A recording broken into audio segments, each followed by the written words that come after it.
여러분 안녕하십니까? 오늘 외전에서는 최민희 전 의원님 모시고 정치 현안 짚어보겠습니다. 카메라가 하도 많아서 어딜 볼지 몰라서 눈이 왔다. 네, 어디 봐요? 저는 예. 그냥 앵커님을 보겠습니다. 예, 감사합니다. 자, 민주당의 어떤 이 검찰 수사는 정말 폭풍처럼 몰아치고 있는데요. 네. 이재명 대표의 소환과 기소는 기정사실이다. 그 어떤 진위에 상관없이. 네. 그렇게 보세요? 예, 그렇게 보고 예. 있습니다. 근데 기소 여부는 모르겠지만 예. 그 민주당사를 압색하면서 예. 그 민주당이 그 방어하는 모습을 예. 보여주기 위해서 그랬다. 이런 인식이 민주당에 많고요. 예. 왜냐하면 가져간 게 너무 형편없는 거예요. 4개의 파일을 가져갔거든요. 민주연구원 그 사무실 말씀이시죠? 네, 파일을 예. 4개 가져갔는데 그 안에 돈을 받은 것과 관련한 증거 자료가 하나도 없습니다. 예. 그냥 전혀 엉뚱하게 예. 뭐 내부 간부들 뭐 임명 이력서인가 뭐 그런 인적 자료가 들어 있어서 그거 가져갔대요. 예. 그러니까 아니 근데 물론 검찰이 순수하게 압수수색을 했다 이렇게 뭐 볼 수도 있겠죠. 그런데 그게 그 정치적으로 대치하는 상황에서 그 정도의 압수수색을 하려면 재판단에는 굉장히 중요한 게 있을 수밖에 없다는 확신이 있어야 되는데 거꾸로 중요한 게 있을 리가 거의 없다는 확신에 가까운 판단이 맞는 판단이었단 말이에요. 왜냐하면 일주일 뭐 3시간 머물렀고 거기 3번 출근했고 3번 출근했고 그런 상황에서 그 정치적 후폭풍을 고려하지 않고 과연 그 압수수색을 했을까 이런 의심은 합리적 의심인 것 같아요. 그건 네. 차라리 정치적 대립의 모습을 연출하고 싶어 했다. 이게 더 합리적인 추론 같아요. 그러니까 예. 뭔가를 보여줘야 했고 예. 그 뭔가를 보여주는 건 민주당을 어쨌든 대중에게 예. 이게 나쁜 정당이라는 의미를 주고 싶은데 예. 지금 2개의 방향으로 꽤 크게 진행되는 것 같습니다. 예. 하나는 신북풍몰이 색깔론으로 예를 들면 서욱 전 장관 예. 뿐만 아니라 이제 저는 서훈, 박지원 뭐 등등 그 문재인 정부 전 안보 라인 예. 뭐 다 조사할 것 같습니다. 예. 그리고 뭐 구속은 모르겠지만 서훈 실장 정도는 구속되지 않을까요? 예. 네, 그래서 이게 이념적으로도 위험한 집단이고 예. 그리고 다른 하나는 부패입니다. 예. 예, 부패는 어떤 부패? 대선 자금, 부패, 예. 예. 예, 불법 대선 예. 자금을 받은 부패 집단이다. 네. 이렇게 몰고 가서 저는 이게 누군가인지 모르겠지만 민주당 괴멸 작전을 그렇게 양동 작전으로 예. 하고 있다. 예. 예. 그렇게 생각합니다. 예. 그렇다면 자 민주당의 주장은요. 이재명 대표의 결백을 절대적으로 믿고 검찰의 조작 수사다 이게 민주당의 주장 아니에요. 네. 예. 그렇다면 이재명 대표의 그런 어떤 그 주장 하에서 어떤 대응을 하실 수 있습니까? 이재명 대표나. 저는 이제 이 상황은 이렇게 네. 됩니다. 그러니까 이재명 대표가 돈을 안 받았다. 예. 이거는 생활하면서 느낀 거잖아요. 예. 돈 받은 사람들은 인심이 후합니다. 예. 예. 그리고 대선 과정에서도 예. 인심이 후해요. 예. 예, 그리고 오늘 나온 어제 오늘 나온 기사 중에 무슨 뭐 광주에 돈 뿌려야 되니까 대선 자금 달라. 예. 이거는 있을 수 없는 얘기입니다. 예. 누가 대선 자금 달라면서 광주에 돈 뿌릴 거야. 예. 이렇게 얘기를 합니까? 예. 그래서 저는 그런 기사는 조작적 기사다. 예. 이렇게 생각을 하고. 아 그런 기사가 나왔었습니까? 좀 네, 궁금해서. 예. 이게 단독인데요. 제목이 광주에 돈 뿌려야 하니 달라. 뭐 이게 제목입니다. 근데 예. 있을 수 없는 예. 일이고요. 그래서 우선은 주목하셔야 될 게 제가 사실 어떻게 지금 이재명 대표를 부르지? 소환조차 못할 거야. 예. 상식적으로 이렇게 판단을 했습니다. 예. 그 판단의 근거는 지금까지 나온 모든 언론에 나온 증거 자료와 증언이 일치하는 것은 예. 유동규에게까지 돈이 갔다예요. 예. 예. 근데 그것도 좀 이상하죠. 가방이 나왔다 뭐 이런 건데 예. 아니 무슨 돈 주는 사람이 이런 가방 안에서 돈 꺼내서 옮겨서 줍니까? 예. 네, 그런데 유동규에게까지 돈이 갔다는 건 유동규 본인도 인정하는 인정한 거 아니에요? 거고 증거 자료 거기까지 예, 갔습니다. 그렇겠죠. 근데 예. 유동규에서 김용까지 그게 가장 갔다는 중요한 것은 핵심이죠. 예. 핵심인데 유동규의 증언만 있을 뿐 예. 김용은 말이 안 되니까 예. 지금 뭐 증언 거부하고 있습니다. 예, 신문에 진술, 응하고 진술 거부를 예. 하고 있기 때문에 이거는 여기서도 안 나왔는데 갑자기 뛰어서 이재명 대표를 어떻게 소환하지? 예. 이렇게 상식적인 판단을 예. 했어요. 예. 그런데 다들 그냥 암묵적으로 이 대표를 소환한다 이렇게 생각을 하더라고요. 예. 그래서 제가 법률 전문가에게 이 상황을 조언을 구했어요. 예. 믿을 만한 분께. 예. 저로서는 도저히 아닌데 어떻게 이게 소환한다고 다들 생각하시는지 예. 모르겠다. 그랬더니 그분이 검찰에 있던 분인데 되게 신중한 예. 분이세요. 뭐라고 얘기하냐면 자기는 이재명 대표 소환을 확신한다. 이유는 유동규의 발언 중에 대선 자금을 언급하면서 거기 보면 이 대표가 몰랐겠느냐라는 발언이 있대요. 예, 있어요. 예, 예. 그 보도로 발언, 봤습니다. 저도. 네네, 예.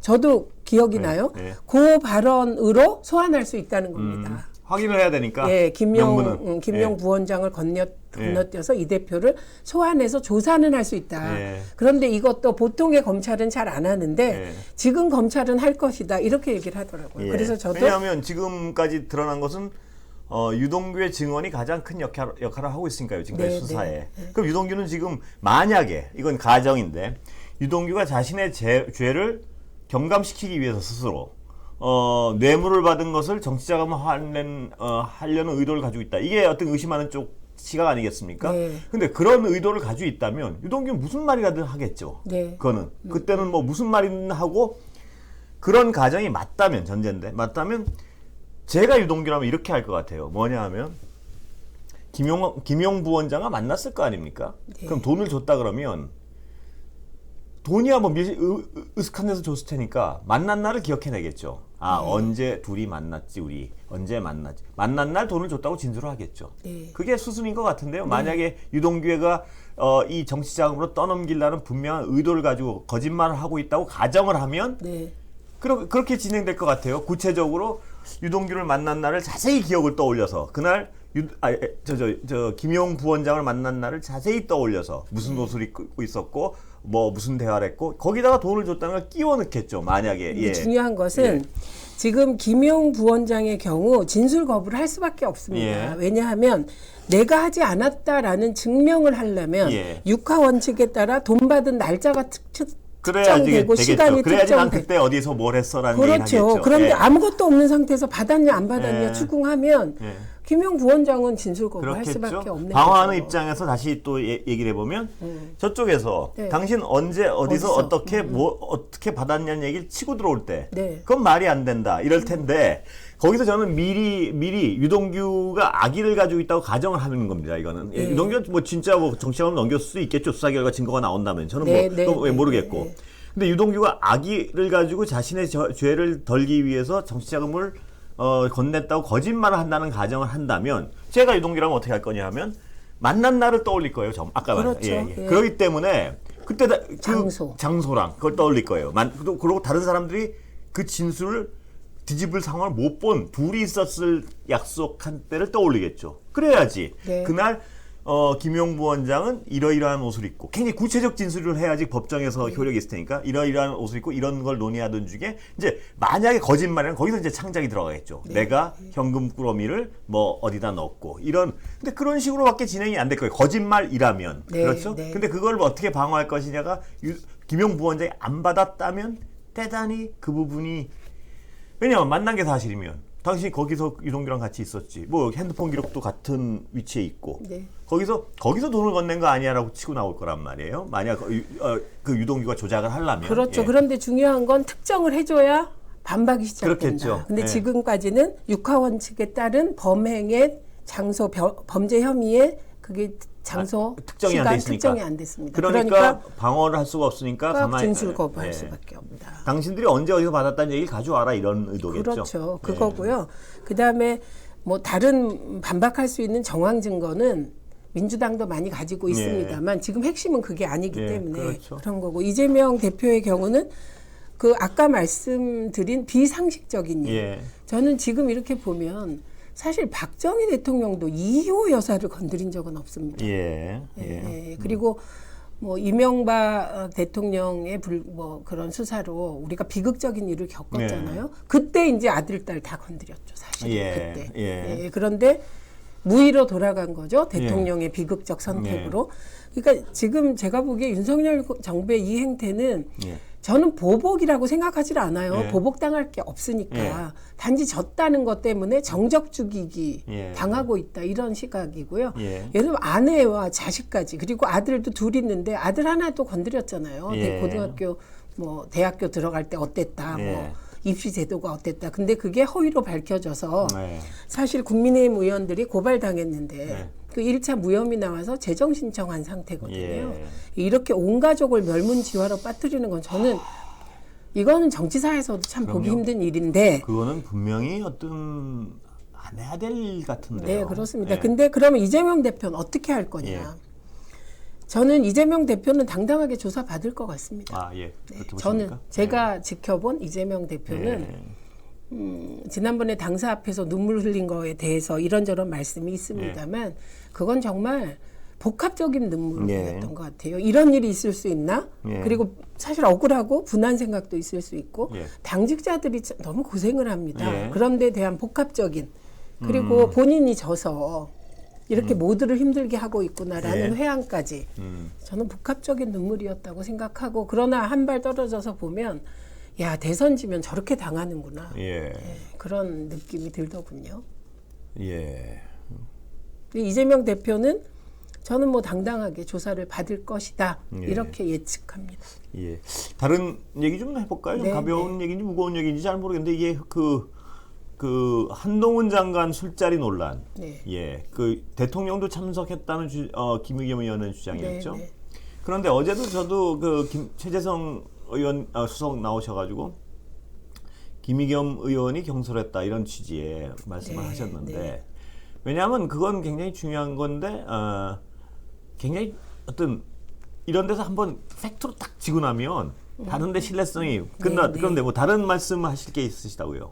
아 저는 다른 게 아니라 최재성 의원이 뭐 그렇게 개인적 평가를 할 수 있다고 생각합니다. 그리고 김의겸 의원은 국회의원이 그런 정도의 제보를 받았을 때 또 질문할 수도 있다고 생각합니다. 그래서 이런 부분에 대해서 이 말 했으니까 잘못됐어. 뭐 의정활동을 너 왜 그렇게 하니? 그다음에 너는 왜 그렇게 평가하니? 이거는 정말 아니다. 그건 민주사회의 우리의 기본 도리가 아니다. 이렇게 보고 저는 그 얘기를 이렇게 쭉 주의 깊게 봤어요. 그리고 더 탐사의 방송도 봤습니다. 제가. 그런데 더 탐사는 좀 줄일 필요가 있습니다. 방송이 너무 기니까 줄이면 되고. 근데 저는 그거보다 제가 가진 의문은 7월 19일 날 그 주장이 사실인지 모르지만 7월 19일 날 새벽까지 그죠? 그 다음 날 새벽까지 뭐 술을 드셨다 이런 얘기인데 그건 사실 확인해야 되지만 이 사람 7월 19일입니까 그게? 그리고 그런데 7월 20일 날 제가 이 부분에 대해서 의문을 가진 게 있는데 여성부가 첫 업무 보고를 하도록 되어 있던 날입니다. 며칠 날이요? 7월 20일이. 20날이요? 그런데 제가 언론 보도를 보면 돌연 그러니까 좀 예기치 않게 이런 취지로 여성부 첫 업무 보고가 연기됐다 이런 보도를 봤어요. 확인해 보니까 사실이더라고요. 아 그래요? 그러면 저는 이것도 그때 봤을 때도 살짝 이런 일은 없는데 대통령이 공식 일정을 정해놓고 이런 경우는 뭐 아주 많이 아프시다거나 아니면 정말 불가항력적인 일이 터지는 거 북한이 뭐 엄청난 일을 저질렀거나 이런 거 아니면 대통령의 일정은 그냥 가는 겁니다. 그런데 첫 업무 보고가 연기돼서 그때 농담으로 무슨 일이지? 이렇게 얘기를 주고받았던 기억이 나요. 아 그래요? 네, 그래서 저는 지금도 뭐 모르겠습니다. 무슨 일이 있었는지 저는 모르지만 7월 20일에 여성부 업무 보고가 연기된 사유에 대해서는 좀 대통령실이 밝히실 필요가 있다. 이유를. 왜냐하면 이런 논란이 있으니까. 그래서 지금까지 제가 저는 뭐 전혀 이 사안을 취재해보지도 않았고 한데 제가 어떤 느끼는 상황 판단은 한동훈 장관이 뭐를 걸고 뭐 이것 때문에 또 논란이 되지 않았습니까? 저는 그거는 뭐 스타일이라고 생각합니다. 아니 그런데 저는 한동훈 장관이 참석 안 한 건 분명한 것 같아요. 그 정도 얘기하면 뭐 그건 분명하겠죠. 믿어야죠. 그 정도면. 근데 만약에 우리는 믿는데 그게 아니라면 그것도 또 큰일인 거예요. 아이 그렇게까지 하겠습니까? 저는 한동훈 장관이 참석 안 한 것까지는 분명한 것 같은데 거기 그날 뭐가 있었는지에 대해서 한 번 더 정말 자세히 한번 들여다볼 필요는 있다. 그날 그러니까 그날 뭐 지금도 말씀하셨지만 그날 다른 일들이 는 있을 수가 있겠다. 이 상황까지는 아직까지 분명한 건 아닌 것 같습니다. 그리고 저는 거꾸로 이렇게 생각해요. 그러니까 민주당이 진상조사단을 꾸리자고 하니까 발끈한단 말이죠. 근데 전 오히려 거꾸로라고 생각해요. 진상조사단을 꾸려서 꾸리면 오히려 한동훈 장관이 안 갔다면 한동훈 장관의 억울함도 풀어지고 뿐만 아니라 한동훈 장관이 민주당을 공격하겠다는 의도가 더 분명하게 구현되거든요. 그래서 진상조사단을 꾸리겠다는 것까지 발끈할 일은 아니다. 그리고 저는 민주당 그 운영위가 곧 열립니다. 그럼 운영위원회에서 요거를 그러니까 당연하게 생각하지 말고 좀 잘 물어봤으면 좋겠어요. 무슨 일이 있었기에 대통령의 일정이 연기되냐. 그것도 부처 업무 보고가 연기되면 그건 안 되는 거잖아요. 그걸 꼼꼼하게 물어보시면 좋겠다 싶습니다. 그렇습니다. 그게 왜냐하면 또 논란이 됐으니까. 또 한동훈 장관은 억울할 거 아니에요. 진짜 그런 얘기를 들었으면. 안 갔다면 화나고 억울하겠죠. 그러면 자, 동선 다 보고 그날 무슨 일이 있었는지 한번 밝혀보자 이러는 게 더 도움이 될 것 같아요. 네, 그리고 조사단을 저는 여야 합동으로 구성하는 게 더 좋다고 생각하고 그리고 여야 합동 조사단이 핸드폰 까면 돼요. 위치 다 나와요. 그래서 간단한 거다. 이렇게 길게 끌고 갈 일이 아니다. 이렇게 생각합니다. 자, 여당 강원도지사. 저도 그건 뭐 상당히 비판을 많이 했었는데, 그러나 저는 김진태 지사는 자기가 생각하기에는 놀랬을 것 같아요. 굉장히. 그 사람이 저도 그런 경험이 있는데요. 정치를 하게 되면 어떤 하나에 꽂혀버리잖아요. 제가 딴 걸 못 본 거겠죠. 침대 3개까지 폭로를 할 때 그때 주변에서는 다 최민희 저거 죽었다 이제 이렇게 생각했대요. 근데 저는 그런 생각을 전혀 안 했어요. 어머 어떻게 이런 일이 있니? 이거 빨리 폭로해야 돼. 어떻게 대통령께 제2부속실에 몰래카메라가 있어? 이거는 박근혜 대통령 감시용이야. 이거 있을 수가 없어.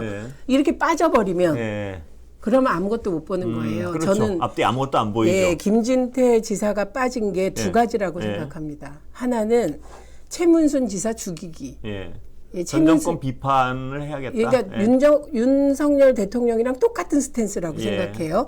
그런데 최문순 지사는 사실 강원도에서 인기가 좋았습니다. 그러니까 그 어려운 지역에서 3번을 연속한 거거든요. 그리고 사람들이 좋아해요. 스타일상. 감자바위 같이 생겨가지고. 근데 그분이 젊었을 때 미남이었어요. 제가 젊었을 땐 저도 잘 아는데. 젊었을 때부터 봤으니까 저도. 근데 그때 지금같이 그렇게 할아버지는 아니었습니다. 물론 그렇죠. 그분이 뭐 언제부터 제가 아니라고 그러진 않았습니다. 왜 뭔가 동의를 안 하시는 것 같은데. 아니요. 이거 이상하게 만들어지네요. 그리고 이분이 진보 보수를 넘어서 되게 실용적인 분이세요. 그래서 그 보수 단체에서도 이분을 지지해서 3번 한 거거든요. 그러니까 이분의 치적 죽이기. 그래서 전임 지사를 지워버려야 되겠다 이런 의도가 있었고요. 그런데 내가 그 강원도지사 몇 번 하고 말 거면 전임 지사 이렇게 죽일 이유가 없겠죠. 여기서 떠오르는 게 이재명 모델입니다. 이재명 모델이 모라토리움 선언하면서 사실 전국적인 그 지명도를 갖게 되거든요. 이재명 대표. 근데 모라토리움의 뜻을 김진태 지사가 잘 모르지 않았을까. 저도 처음에 모라토리움 선언해서 망하나 저 시가? 근데 조그만 시가 망하나 이렇게 생각했거든요. 이재명 대표를 간접 겨냥했을 것이다. 그 마음속에는. 겨냥이 아니고 모델. 이거 보세요.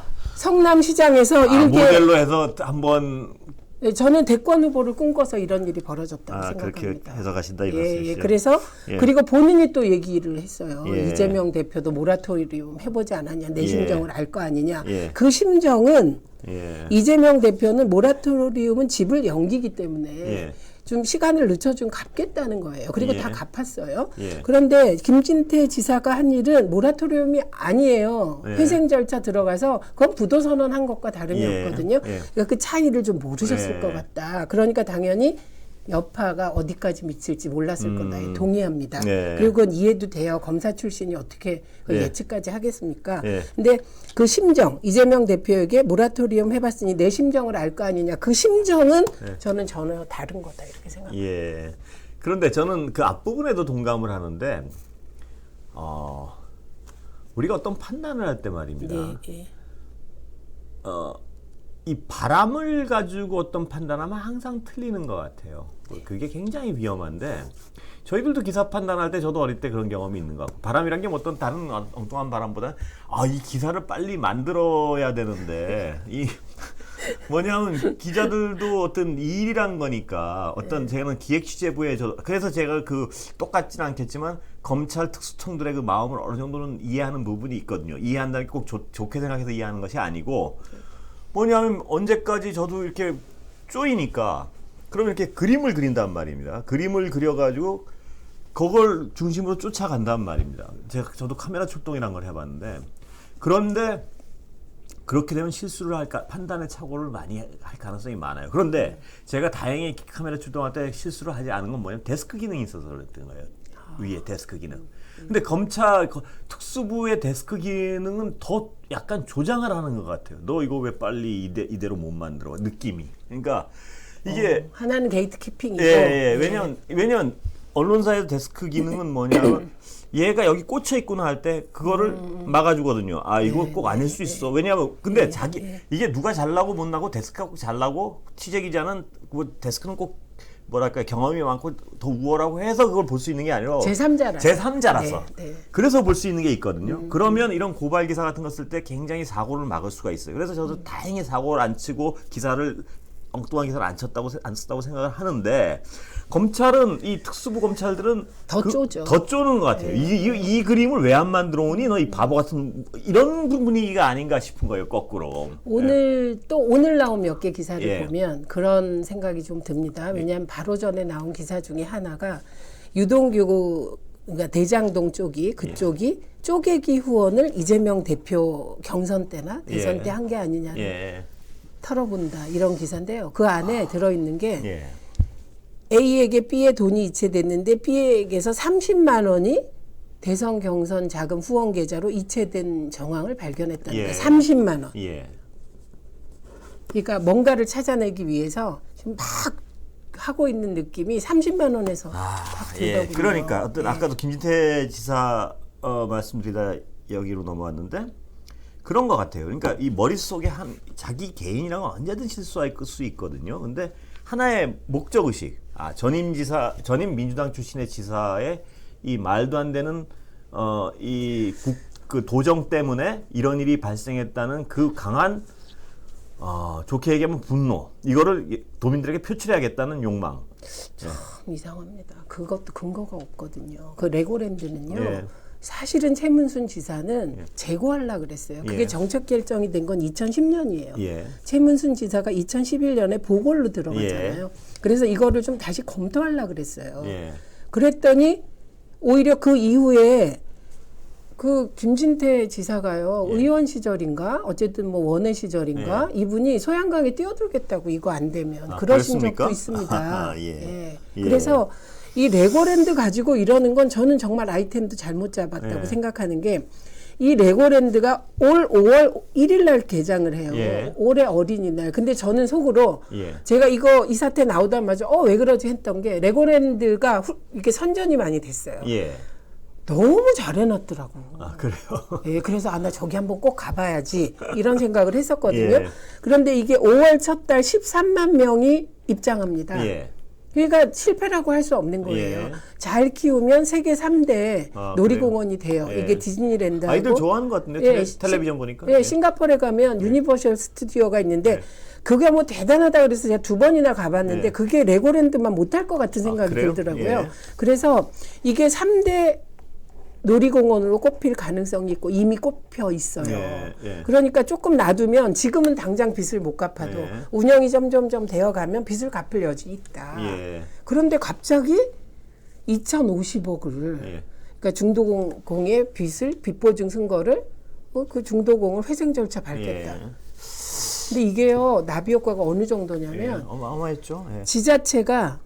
다른 지자체가 이제 채권을 발행하려고 하니까 이자를 18% 달라고 한다. 18이었나요? 18이었습니다. 이게 말입니다. 근데 그래서 김진태 지사 자체도 굉장히 놀랐을 거예요, 제가 보면. 왜냐면 잘 모르고 얘기를 한 거 아닐까 싶어서요. 그러니까 아까 말씀드렸지만 꽂혀서 이게 무슨 의미인지를 깊이 생각을 못 해보고 또 혹은 잘못 알고 있는 그대로 밀고 나갔다 톡 했는데 저는 본인도 굉장히 놀랐을 거라고 봐요. 그래서 제가 어렸을 때 불경을 읽다가 예. 대학교 때 예. 참 이상한 대목이 있어요. 예. 모르고 지은 죄가 더 무섭다라는 부분이 있었어요. 예. 근데 우리는 흔히 알면서 지은 죄가 무섭고 예. 모르고 지은 죄는 용서할 만하다고 예. 생각하잖아요. 그게 이번에 딱 떠오르더라고요. 글쎄요. 알고 지은 죄는 예. 내가 어느 정도 잘못을 하는지 알기 때문에 그 범위가 정해져요. 예. 근데 내가 하는 일의 의미를 모르고 저지르면 어떤 건 진짜 이번처럼 큰일이 나는 거죠. 예. 지금 50조 플러스 알파로 막 무너지는 거 막았다고 생각했잖아요. 예. 그런데 밑에서 무너지기 시작하는 거예요. 아주 큰일 나. 이게 큰일입니다, 진짜 무서운 예. 거죠. 예. 모르고 하는 죄가 더 무겁다는 무섭다.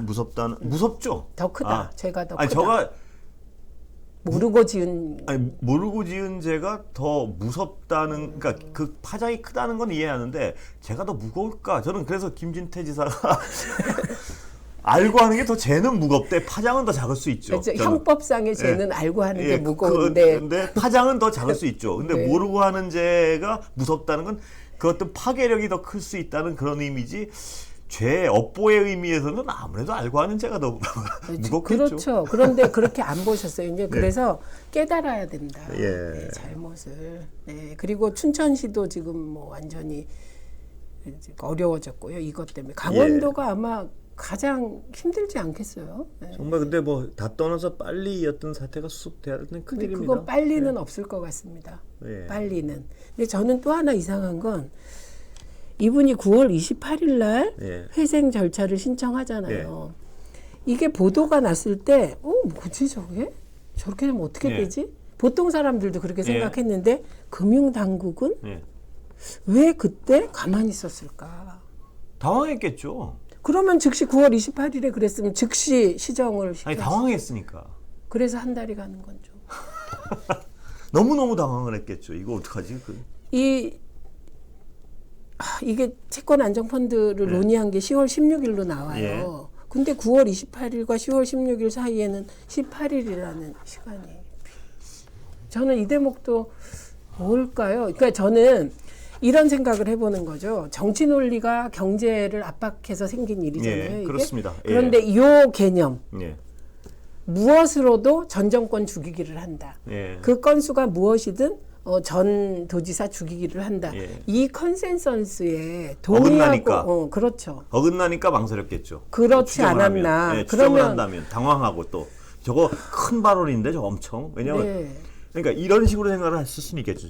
저 파괴력이 어마어마한 거니까 일단 당황했고 네. 당황했는데 그것이 우리 편이다 보니까 빨리 대책을 내놓으면 실수를 너무 크게 인정해버리는 꼴이 되니까 어떻게 해야 되지 하는 어떤 생각을 하지 않았을까. 뭐 컨센서스에 이런, 동의하니까. 네, 그러니까요. 그런데 그때 이제 두 가지 대응이 나오죠. 하나는 최문수의 방만 경영이라는 예. 말이 나오고요. 예. 다른 하나는 문재인의 포퓰리즘 이 단어가 동시에 나왔습니다. 예.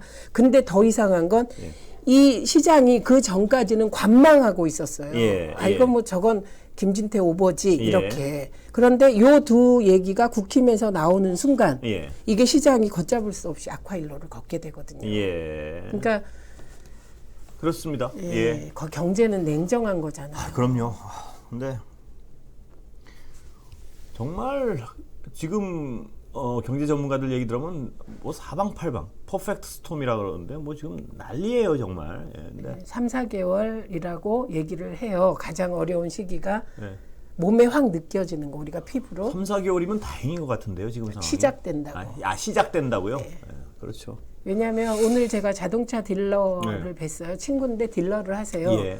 그렇게 차가 잘 팔린대. 그건 무슨 말이죠? 그건 무슨 말이냐면 예. 정말 시중에 풀린 돈이 많았다. 예. 그래서 자기들은 이제 이게 마지막이라고 생각한대요. 아. 그래서 지금 피치를 올려서 차를 팔고 있다. 예. 그래서 자기들도 이렇게 예측을 해보면 되게 일치하는 게 3, 4개월이에요. 예. 3개월 뒤부터는 차가 확 떨어질 거다. 차 팔리는 양이 예. 떨어질 거다. 이렇게 예측한다고 하더군요.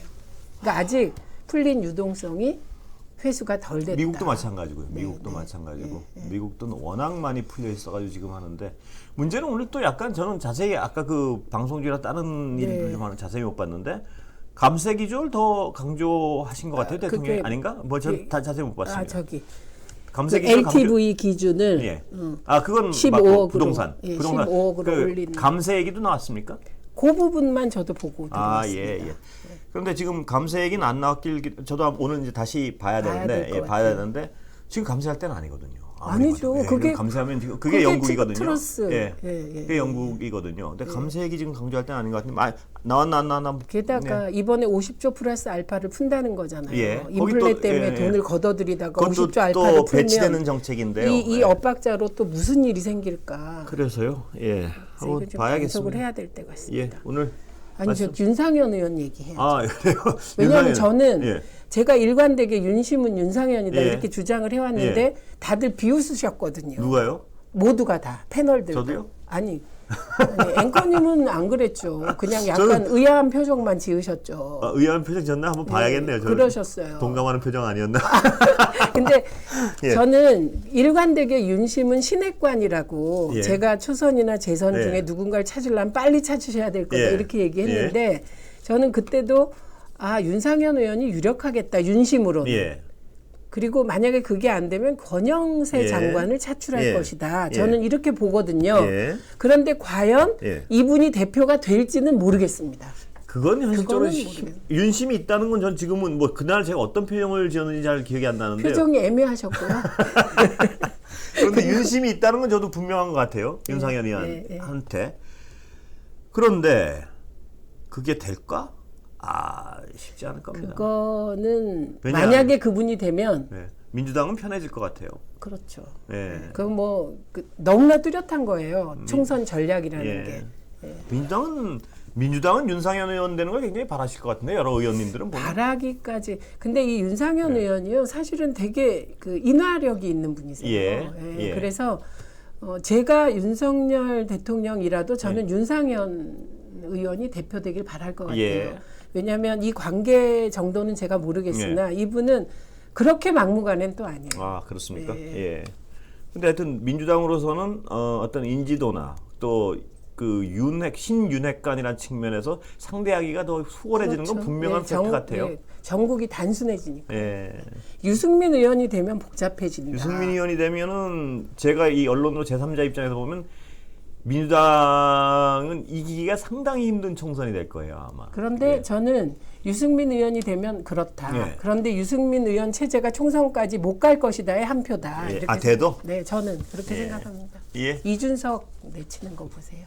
예. 또 오늘은 제가 무슨 표정을 지었습니까? 오늘은 동의의 표정.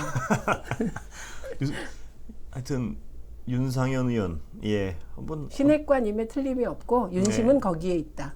아까 장제원 의원 대통령과 이렇게 대화하는 거기서도 6초. 윤상현 의원 그런 건가요? 6초 동안 얘기하죠. 알겠습니다. 오늘 여기까지 하겠습니다. 감사합니다.